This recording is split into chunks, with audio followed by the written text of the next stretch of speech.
So there's something I was thinking a lot about recently.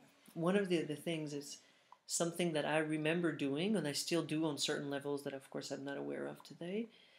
But I had a tendency to think less of other people's life or journeys, or when someone would tell me, "Oh, I traveled to India," and then I would hear their trip, "Oh yeah, they stayed in hotels, they went to very touristic places."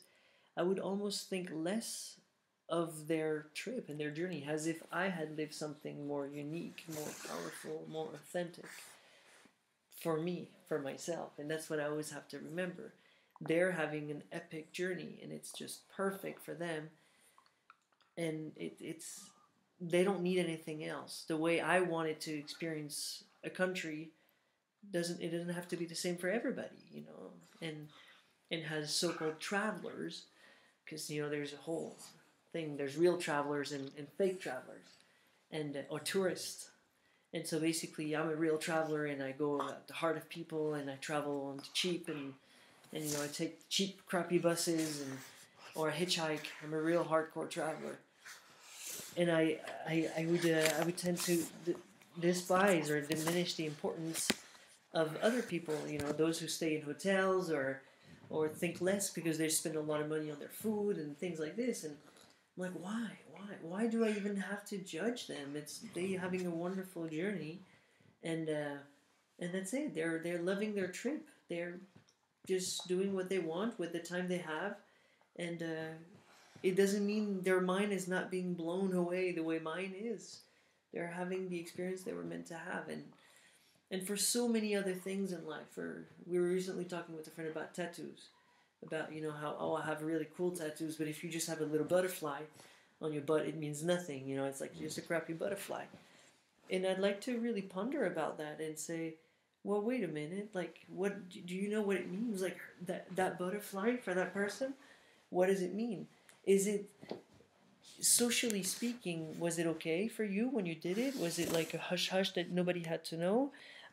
How painful was it? What does it mean to you? Does it represent like your great grandmother, whatever, something? But by seeing this, we are prone to judge and say, that's kind of like, and we make fun of these tattoos as if they're worth, like we can make fun of them. And I disagree, because I think everyone's having an amazing adventure. It's his or her first tattoo, period. She won't have any more. And yes, I'm going to continue having some, and yes, they look cooler to me, but they don't mean more, or there's no graduation.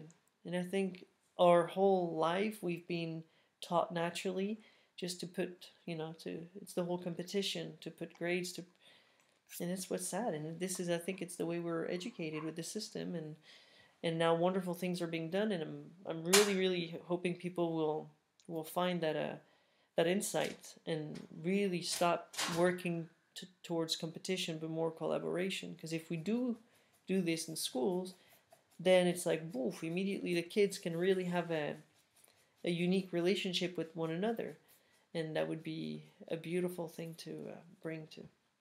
Anyway, so these things, I hope, if you do recognize yourself in those patterns, like I have, guilty, maybe it's something you want to question, to really look after, and if you think it's important, or it's nice to not do this anymore, to really be neutral and to actually be super excited about the other person's journey or experience, then think about it. That's what I do, and I believe, and I'm learning every day to do.